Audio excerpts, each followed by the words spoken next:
Good morning, greetings, and welcome to The Bright Side, your nutritional program dedicated to the understanding of the vast world of nutrition and nutritional supplementation. I'm your host, Pharmacist Ben, nutritional pharmacist from Boulder, Colorado. I use nutritional supplements in my practice where other healthcare practitioners use toxic pharmaceutical drugs and sometimes deadly medical procedures. If you suspect that there are natural nutritional roads to your vitality and health and well-being and to addressing your health challenges, whatever they may be, but you don't know where to begin, you have come to the right place. As you listen to The Bright Side every day, you are more and more in control of your body. You are more and more knowledgeable, and you know you can overcome any health challenge. That is why we are here every day on The Bright Side, helping clear up the sometimes confusing world of nutrition and nutritional supplementation. Over the last 31 years of practicing pharmacy, I have seen drug-free recoveries from diabetes, hypertension, obesity, skin diseases like psoriasis, eczema, rosacea, acne, digestive ailments, autoimmune issues of all kinds, recoveries that by the standards of modern medicine can only be called a miracle, but what is in the world of the body, what is in the world of biology, standard operating procedure. Because the human biological system is a healing system, it's a regenerating system. It is designed divinely to heal and renew itself on a moment-to-moment basis. And while some folks may call that a miracle, it really is just the way the body works.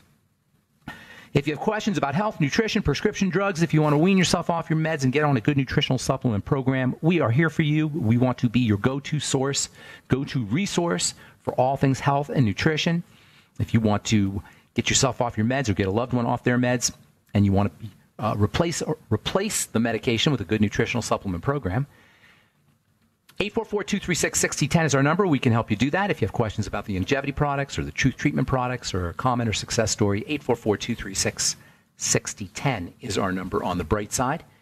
If you want to purchase any of the longevity products you hear advertised or recommended, or if you want to sign up to join the Bright Side Ben team and start yourself a longevity business, earn thank you checks associated with having your own business right off your home office, or if you so desire, just get your products at the wholesale price. Call 866-735-2470, 866-735-2470 for a one-time $25 fee. You can be in business.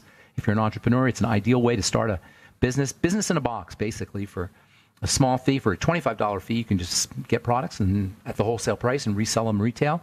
Or if you just want to get your own products at the wholesale price for a one-time $25 fee, call 866-735-2470 or sign up off our websites, brightsideben.com, pharmacistben.com, and criticalhealthnews.com. Also want to remind you to check out our Truth Treatment products at truthtreatments.com. Our Truth Retinol 5% gel, perfect for dealing with dark spots or fine lines and wrinkles. Wonderful anti-aging. Do you know retinol is also anti-cancer, anti-precancer, and it's even used as chemotherapy for certain forms of cancer. Vitamin A is a remarkable vitamin. It's an intelligent vitamin. Vitamin A knows whether a cell is growing too fast or too slow, dividing and doing its business at a pace that's too rapid or not rapid enough. And vitamin A normalizes the rate of growth. That's why vitamin A is anti-cancer. It'll slow down the growth of cancer. And it is also anti-aging. It will speed up the activities of a cell depending on what needs to happen. That's the intelligence of the divine force as it manifests through vitamins, through trace nutrients, through all kinds of natural compounds. Yet we seem obsessed with this crazy drug model, this crazy pharmacomedical model that will be looked upon 100 years from now or 200 years from now, will be looked upon the way we look at middle-aged medicine, where they used to bleed you to get you better, or where they used to I don't even know what they did. They used to blame illness on little elves that shot arrows at you. Literally, this was the known cause of disease in the Dark Ages, the low Middle Ages, I guess, up until the Enlightenment, or up until maybe 1200 A.D. It was known that disease was caused by little elves that shot arrows at you. Today we know that it's germs, or we know it's genetics, or we know it's viruses. And this brings us to what we were talking about yesterday. We talked yesterday about how melatonin, one of the all-time great vitamin/hormones, it is a vitamin there are researchers who believe it's like a vitamin. They call it a vitamin and a hormone. At least it has some vitamin-like effects. It's non-toxic, basically. Pretty much. I don't know of any toxicity associated with melatonin. And it has been used, everybody knows it's used for sleep, but it has been used very effectively, and it is being used very effectively by hip practitioners and patients to treat digestive health issues, because melatonin is mostly a digestive hormone. Most people don't know that. You know that because we've been talking about it now for a week or so. Most people don't know melatonin is mostly a digestive hormone, at least in terms of its concentration. There's way more found in the digestive system than is found in the pineal gland. It can help you with heartburn. It can help you with gastroesophageal reflux disease, and it can help you with ulcers too. Ulcers are a fascinating subject. I remember when I graduated pharmacy school in 1986, hard to believe, and I went out to work in drugstores. The best-selling drugs, the biggest selling drugs were Zantac and Tagamet.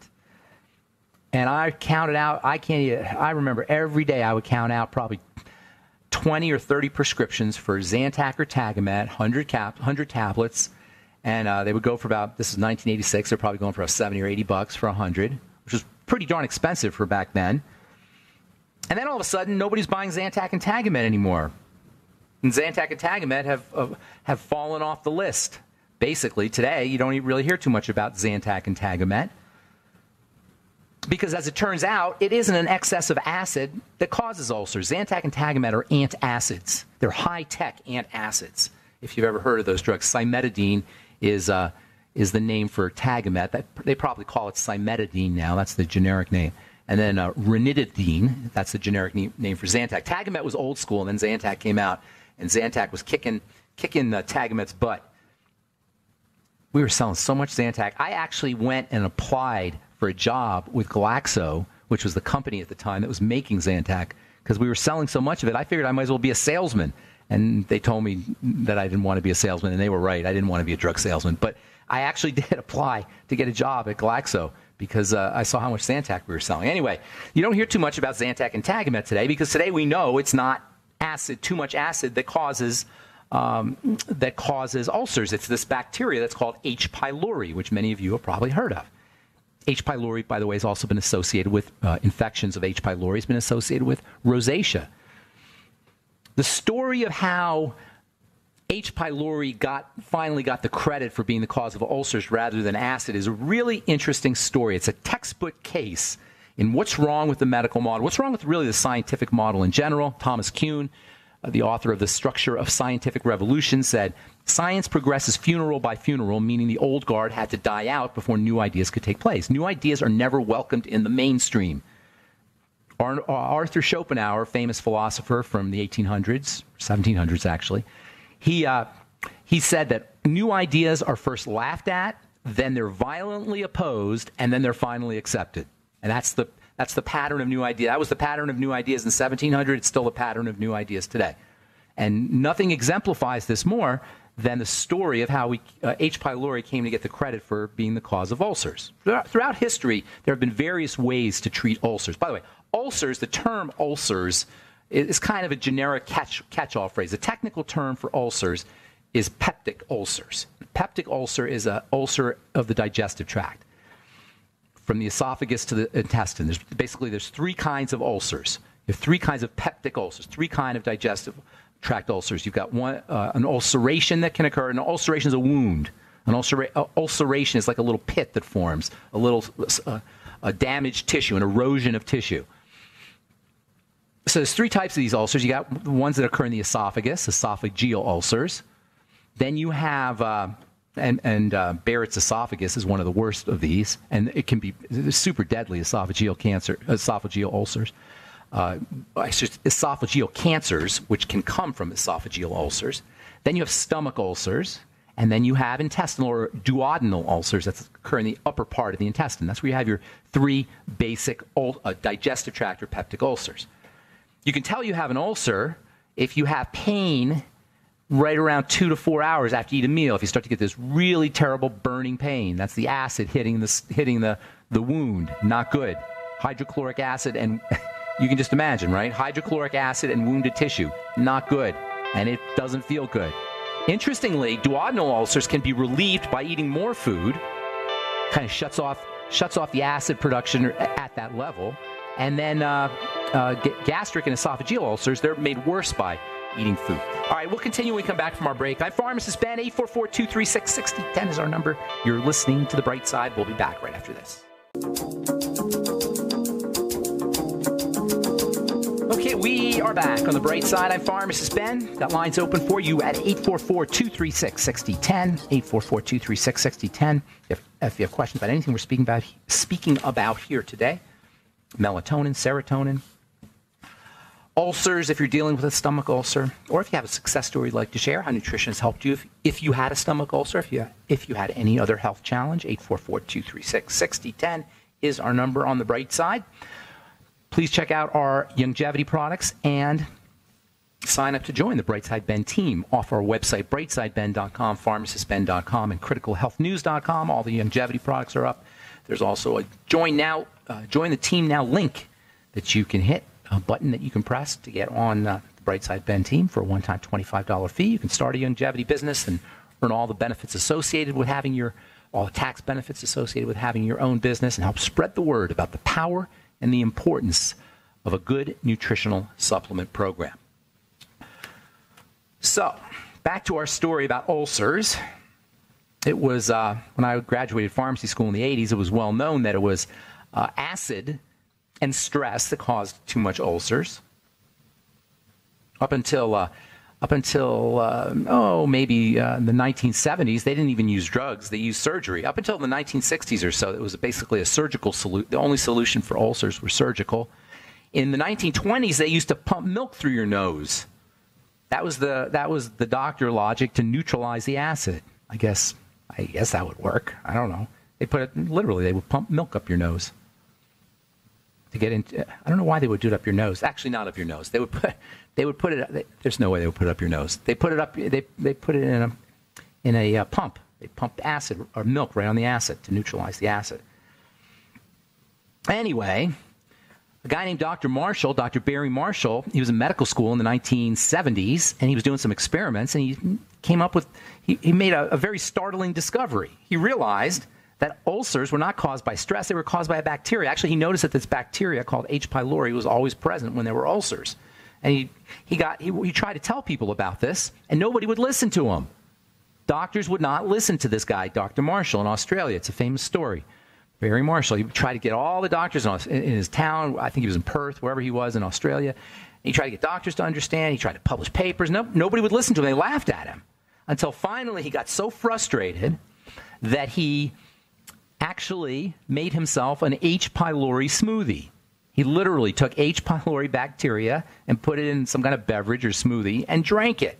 He drank H. pylori, gave himself an ulcer to prove to science that H. pylori was the cause of ulcer. Long story short, he published a paper about it and started doing studies with patients with another guy named Dr. Warren, and they ended up winning the Nobel Prize in Medicine in 2005 for their discovery that it was H. pylori.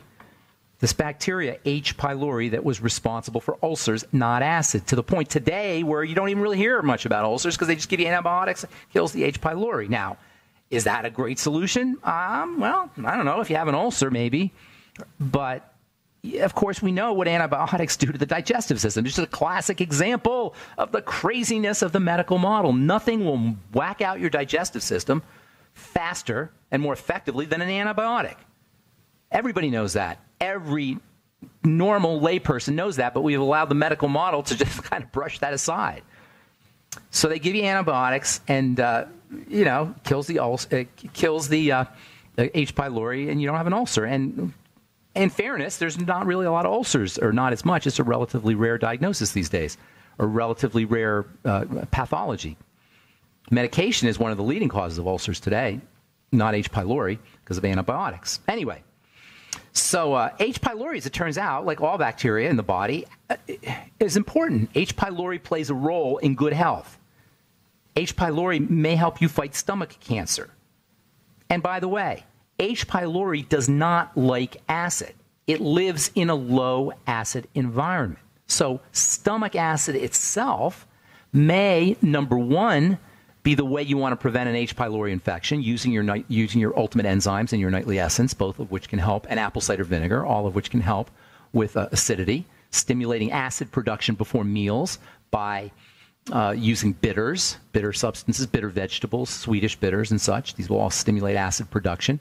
Thinking about your food will stimulate acid production. You want acid. You need stomach acid. Stomach acid is good for you. Stomach acid is necessary. It's required not just for eradicating H. pylori, which cannot live in stomach acid, but for helping you absorb your minerals and your vitamins, for helping activate enzymes. Acid's good stuff. It's important. Antacid's not good stuff. Very bad for health. And on top of all that, it may be that the increase in stomach acid that's associated with H. pylori may be the body attempting to get rid of the H. pylori. That may be the excess stomach acid may actually be one of the body's adjustment mechanisms. The body is always adjusting. That's the thing about disease. It's what we call diseases and symptoms are the body adjusting. What we call symptoms, the inflammation and the stomach acid and the rashes, the psoriasis, what we call symptoms could just be the body adjusting, could just be the body trying to take care of the problem. And then we go with the pharmacomedical model and we say, oh, we know better than you, body. We'll just cut this thing out, or we'll just drug this thing, or we'll just electrocute this thing. And the story of this of the relationship between H. pylori to disease is like a poster child. It's like an icon for what's wrong with the pharmacomedical model. If you have an ulcer and you take antibiotics and it goes away, well, nobody can argue that that's not a good thing.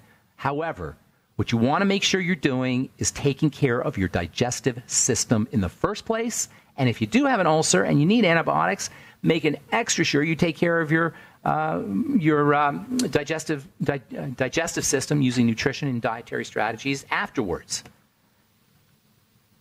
So, H. pylori, if you have any issues with GERD or H. pylori, there's lots of things that you can do in a non-medical fashion.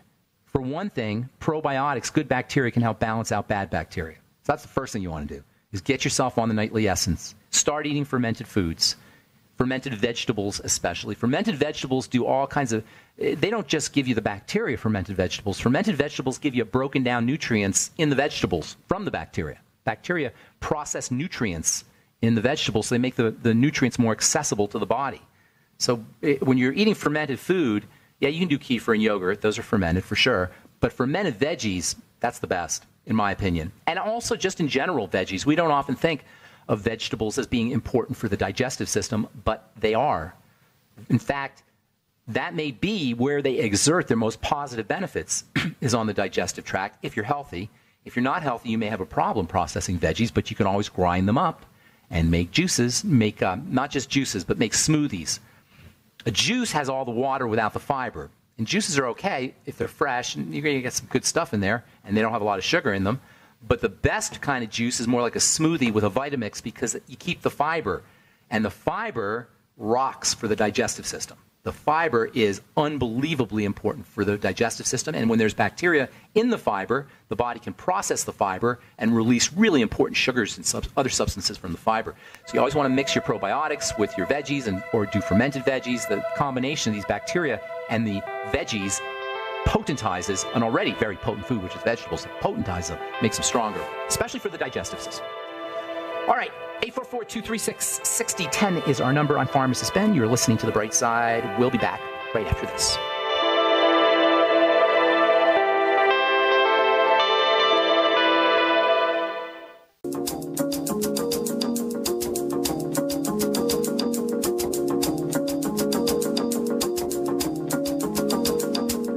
Okay, we are back on The Bright Side. I am Pharmacist Ben. Thanks for listening. We're on the air Monday through Friday, 8 to 9 Pacific, 10 to 11 Central Time, 24/7 on benfuchsarchive.com and benfuchsarchives.com and brightsideben.com. We have search engines on all the websites, as well as the longevity products at brightsideben.com, pharmacistben.com, and criticalhealthnews.com, and a Join the Team link that you can click for a one-time $25 fee. You can join the Brightside Ben team and start yourself a longevity business and get your products at the wholesale price. You can call 866-735-2470 if you want to speak to a real live person, or just hit the Join the Team link at brightsideben.com, pharmacistben.com, and criticalhealthnews.com. Okay, so our number 844-236-6010. And we have lines open. We'll get to you here in just a moment. From Vanderbilt University Medical Center, published in this week in the journal Nature Medicine. For the first time, researchers have figured out a way to starve cancer.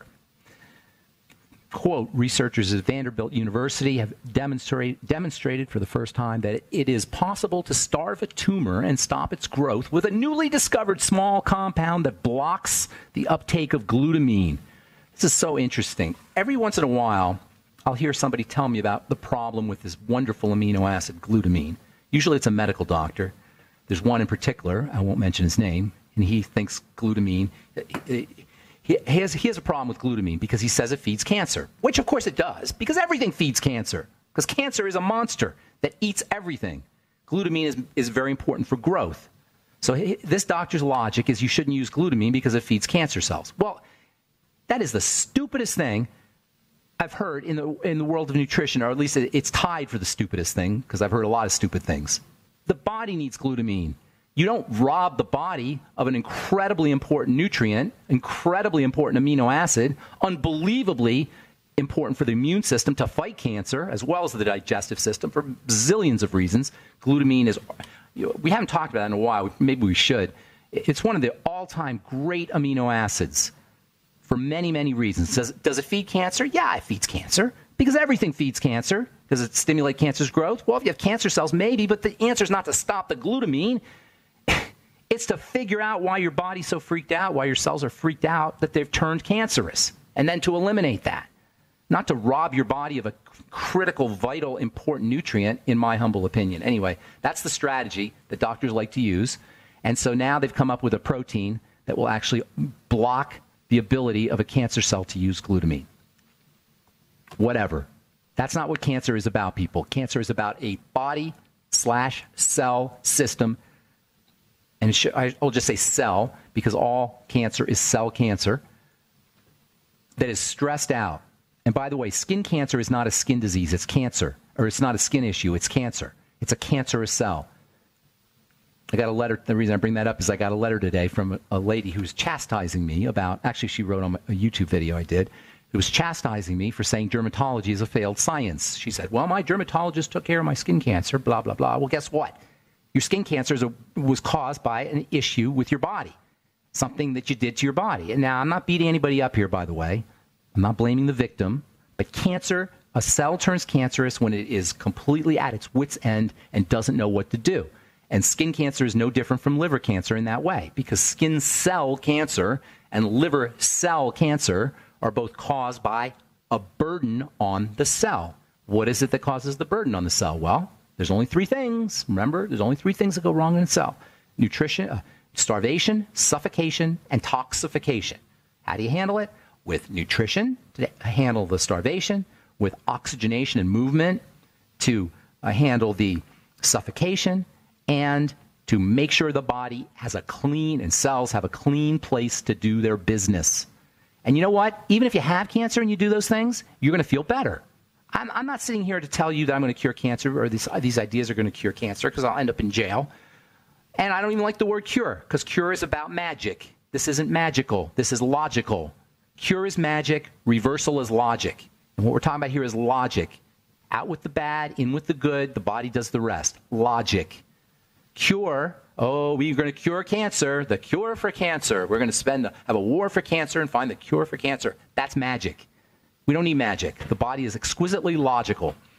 So if you do have cancer, God forbid, and you follow this protocol, you're going to feel better. Whether you're magically cured, I can't say there's any magic that's going to happen, but you're going to feel better because the body will start to get healthier. And I can tell you this, reversals and remissions occur all the time. They are not rare. And even if they were, if they could happen in one person, excuse me there, it could happen with one person, it can happen with anyone. All right. 844-236-6010 is our number. Let's go to Mike in Colorado and welcome Mike to the bright side. Good morning, Mike. Hi, Ben. How you doing? What's going on, buddy? I enjoy when you're on Coast to Coast. Thank you. Thank you. I appreciate that. Is that how you heard about this program? Yes. I've been diagnosed with branch venous occlusion in my left eye, so the upper part of the vision's kind of smoky. Mm. And the optometrist... How old are you? How old are you? 71. Okay. Go ahead. I'm sorry. And the optometrist recommends I go to the VA, to the vascular specialist. Oh, my gosh. You don't want to be in the VA. You don't want to go. You know, Mike, you sound like too nice a guy to go to the VA. Yeah. Well, he probably recommend injecting avastatin. Well, are you to stop cholesterol production, right? Are you a vet? Yes, I am. mean, you're obviously a vet, but were you overseas or anything? No, I wasn't. Okay. So anyway, you have a vascular problem, not an eye problem. Like we were saying earlier, how skin cancer is a cancer problem, not a skin problem. You have a circulatory problem. Your blood's clogging up. Your blood is getting blood vessels are clogging up because your blood is getting sticky and dirty. What happens over time as the sticky and dirty blood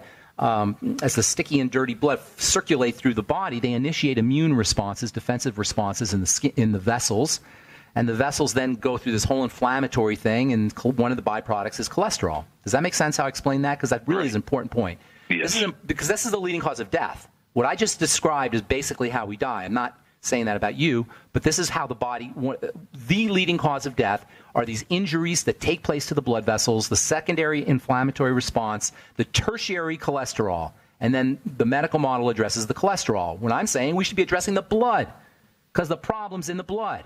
Now, how do you deal with it? Well, if you're 71, you know good and well you've had issues because this does not happen out of the blue. Now, they may have been subtle. You sound like you got a lot of life energy there, so I'm not saying you're a sickly guy in any way, because they may have been subtle, but you got to address it at that level. Now, if you're already into occlusion, you may want to do some. I don't know if you're already into where there's a problem. You don't want to go blind, right? So you may need some medical intervention at this point. And this is where medicine, by the way, excels, is after we've been mucking up the works for a long time, medicine can do certain things. And we got to give credit where credit is due. And if it saves you from being blind, who cares? Who cares if you have an injection of a statin drug in there, right? But I'm saying that you want to maybe try some other alternatives. And I'm not going to tell you not to have the surgery, but these are other things you might do. Vasodilation, number one, with niacin. Use the ultimate niacin. Opens up blood vessels. It's also anti-cholesterol. Make sure you're on all the B complex, using lots and lots of the B complex. If I were you, I'd also be doing connective tissue. The defect that's causing the wounding is in the connective tissue. So connective tissue building strategies and then dietary strategies to keep the blood clean. But we got to take a break, so don't go away. I'll finish up real quick when we come back, okay? I'm Pharmacist Ben. You're listening to The Bright Side. We'll be back right after this. Don't go away.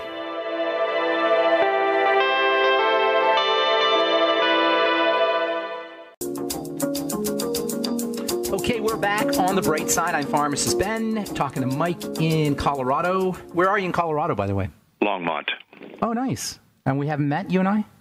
No, I'd like to meet you sometime. Yeah, I do talks at Tom Chenault's place every once in a while. Do you know where that is, the longevity facility on 17th? Oh, yeah, I do. Yeah, Great. You should come by. You should go say hi, and I do talks every once in a while, so you should kind of Good. I just got turned on to that place about 6 months ago. Oh, they do great work over there, and they have. Are you in the longevity business? Are you doing longevity? No, not yet. Well, you might want to check it out because it's right next to you, and they do all these inspirational talks and motivational kinds of things, and they talk about sales and teach you about different life strategies, and it's just a really cool place. He's got a great library over there, and he's a cool guy. He's an amazing man, actually, a really amazing man. So you might want to pop in there. They're there. I will. They're there pretty much every Saturday. I know. Great. All right, so so occlusion. Now, one more thing. Occlusion, he showed me my retina, and the veins, and a vein starts out, and then one becomes thread-like across, and then there's a lump. That's they're branching out. That they're basically trying to compensate for the occlusion, for the clogging. This is one of the strategies that the body uses. It actually can be counterproductive. As a whole other story. The point is that you want to treat this as a dirty blood problem. Your blood's dirty, basically. Now, at this point, your connective tissue is breaking down, too, so you want to start building connective tissue. But these are more long-term kinds of things. You know, if you already have that kind of, if there's that kind of occlusion in the eye there, you don't want to go blind, and you may need medical intervention. So I want to be very clear about that. But for more long-term, you think vasodilation with the niacin. As I said, that means blood vessels opening up, helping blood vessels open up, helping the body process sugar, which is a main blood toxin, and avoiding sugar. You got to be treating yourself like a diabetic, which you very likely have blood sugar problems. you're dysglycemic. I don't like the word diabetic. You're dysglycemic. You have messed up blood sugar. So treating yourself that way with chromium, vanadium, the sweeties, laying off of sugar and bread and pasta, improving your circulatory system by moving the body. These are all generic strategies that we all have to do because your breakdown is generic, and it's behind all chronic health challenges or circulatory problems. Basically, you have a circulatory problem, and it's the same for somebody who has arthritis or autoimmune diseases or really any health challenge is going to involve the circulatory system because while all disease is cell disease, all cell disease is preceded by dirty blood. Those are our mottos here on the bright side. All disease is cell disease, and all disease is preceded by dirty blood. And that itself is caused by digestive issues and toxicity. Mm-hmm. All right? So I know that was fast. If you want more information, shoot me an email, and then put your phone number in there, and I'll get a hold of you, and hope I get to meet you one of these days. Okay. I've been trying to email you, but it won't take. I don't know what I'm... Ben@ksco.com. Try it again. Ben@ksco.com. Yeah, give me some time to get back to you. Thank you so much, Mike. Right. Take care, man. God bless. All right, Lynn in New Jersey. Good morning. Welcome to the bright side. Hi, Pharmacist Ben. Hey, Lynn. Hi. I'm calling because I'm helping a lady. She's in her late 60s, and she said that she's had insufficient hormone production her entire life. The doctors, of course, blame her pituitary gland. And so she sent me her blood work, and it shows she has low cholesterol. And the one doctor said that her cholesterol is fine, and the other one actually said that it's on the high side. That's all nonsense. It's like the three blind mice. Three blind mice. You know, that's why I can just picture it in my head. It says it's low. It doesn't even matter. How is it? It doesn't matter. She needs to be sending her body signals it needs to grow. That's what's happening. Her body doesn't think it needs to grow. Now, she's 61. Yeah, her whole life, too. I know, her whole life. Because nobody told her. They blamed her. They blamed her structure, her makeup, her composition, instead of blaming how she lived her life. I don't want to say blame. Instead of approaching it as a lifestyle issue, they approached it as a structural issue. She's got to send her body signals that it must grow. If the body does not have the signals to grow, it isn't going to grow. The body is very economical. It conserves all the time. Low cholesterol is a sign. Cholesterol is a growth substance, as we've said a zillion times in this program. Low cholesterol is a sign the body is not growing or doesn't think it needs to grow. First of all, this is a lady who needs to get to the gym right away, today. Somehow send the body signals it needs to grow. Now, don't overdo it the first day because she probably never, hasn't done. I bet she has never worked out. She's definitely not an athlete or anything like that, right? No, you know what? That's one question I haven't asked her. But she's probably not put her. Definitely not. She hasn't sent the body signals that it must work. Get a rebounder. Have her jump up and down. She may want to start off slowly. She's got to send the body signals. Now, it's not enough just to send the body signals. Okay, building is a question of stress, some kind of strain on the system, in combination with rest. I call that exarrest, because the rest is just as important as the strain, and then nutrition. So make sure she's working out a little bit, and then after she works out, she does all of her Mighty 90 essential nutrients, especially protein, especially the B complex, essential fatty acids, good fat. Stay away from sugar. If she's a sugar eater, she very likely is. If she's a sugar eater or a bread eater, that kind of thing, pasta eater, rice, potatoes, those kinds of foods, stay away from those. Nothing that makes her blood sugar drop. She wants you know what? You'll love this. Yeah. Her doctor told her to stay away from chicken, eggs, and dairy because they're undigestible and are high allergens for most people. Well, so that may be true. That may be true, but that does not mean that she should not be eating protein. She's got to find a protein. I don't know. She may not be digesting her meat. Meat's a little bit difficult to digest, and if she's had pituitary problems and hormone problems, she's very likely not producing enough stomach acid, or she's got low gut motility, or her digestive tract's not moving correctly. Then there may be a point to that. Do smoothies, juices, break down the food, liquid protein like bone soup. That's one of the neat things about bone soup is it's liquid protein, so you don't have to do the digestive work. Hey, I got a ton of calls here. I wish I could give you more information. There's lots more I could tell you, but the main thing is you've got to put some stimulus into the body in conjunction with rest, exarrest, and a good nutritional supplement program. Building supplements. Pretend she's a bodybuilder. Make her into a bodybuilder. That's the advice I'd have for you. All right, I got to go, Lynn. Yeah? You one more? I want one more thing for you. Okay.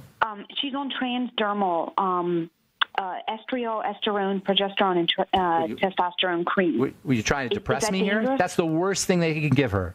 The worst. Because Even the though body's not going to be able to process any of that stuff. It's just jacking up a system that doesn't want to be jacked up.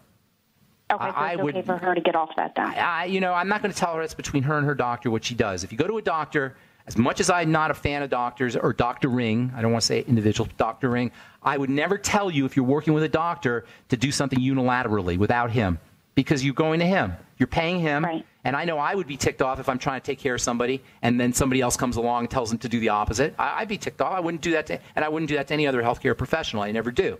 But with her doctor, she should say exactly what I just said. You don't want to jack up a system that doesn't want to be jacked up artificially with pharmacological hormones. You're just playing with fire. You want to build the system and let the system stimulate itself with exercise, rest, and good nutrition. I want to get a couple more calls in. God bless you, Lynn. All right, let me see if we can get Jennifer real quick. Been holding on a while. Good morning, Jennifer. What's up? Hi, Dr. Ben. I'm so happy to talk to you. What's going on? I just have a quick question. I've been on the birth control pills for over 10 years, and I just tried getting myself off of it about 3 months ago, and my acne just went absolutely crazy. So I unfortunately put myself back on it, and I've been hearing just too many different things from different dermatologists. There's no too many things. This is the one thing. It's awful. Okay. I can think of, there's a lot of deadly drugs out there, but a case could be made that at least in the top 2 or 3, if not the top, is the birth control pill. It is a disaster. Now, for birth control, obviously it's convenient, so I'm not going to argue about the convenience, but if you're taking it for acne, there's a lot better ways to deal with your acne. You got to figure out what's wrong with your hormone system. Your hormone system is screaming at you, and you're telling it to shut up. You follow me? Yes, I tried being off the birth control pill for 3 months, and my acne was just so because bad. Because at this point, your hormones are so whacked out. Why do you have the acne, do you suppose? That's the question. So we got to talk about that, but we're just out of time. You can't do it. Get yourself on zinc as soon as possible. High doses of the B vitamins, throughout the day. The Beyond Tangy Tangerine throughout the day. One of the worst things the birth control pill does is it depletes your B vitamins, which are incredibly important for everything, including skin. B6 and B12? All of it. The entire complex. That's why I like the Beyond Tangy Tangerine. It's liquid B complex, based with a lot of other things. And then you want to make sure that you're working on your gut bacteria, because estrogen is processed in the gut. The estrogen they're giving you is a major toxic form of estrogen. It needs to be eliminated instantly or as soon as possible. And that's where the role of gut bacteria and the liver and the bile. And that might be where your problem was in the first place. And by taking care of all of these things, not only will you help purify or clear out toxic estrogen, but you may be helping the fundamental hormone problem that caused the problem in the first place.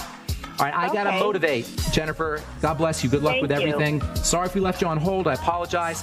I'm Pharmacist Ben. Thanks for listening to The Bright Side. Please check out our websites, brightsideben.com, pharmacistben.com, and criticalhealthnews.com for all the longevity products, as well as blog posts and news stories. And then also, please check out my Truth Treatment products at truthtreatments.com. Have a wonderful, beautiful, awesome, spectacular day. We will talk to y'all later. Bye for now.